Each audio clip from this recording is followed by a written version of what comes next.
আসসালামু আলাইকুম, কেমন আছেন সবাই? সবাই ভালো আছেন। এই যে আমাদের প্রজেক্টের কাজ হয়ে গেছে, মানে আমি সব কিছু বুঝাইতেছি। এখানে আমাদের প্রজেক্টের কাজ এখন শুধু পিসি কাজ করতেছে, কবে কাজ স্টার্ট হয়ে গেছে গা।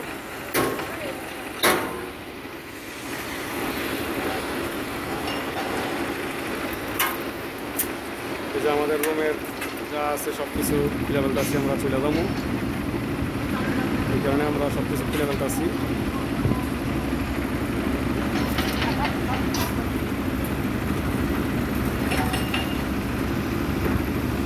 এখন শুধু আপনার কৃষিকাজের কাজ চলতেছে, এই কারণে তারা কাজ করতেছে। কৃষিকাজের কাজ স্টার্ট হয়েছে।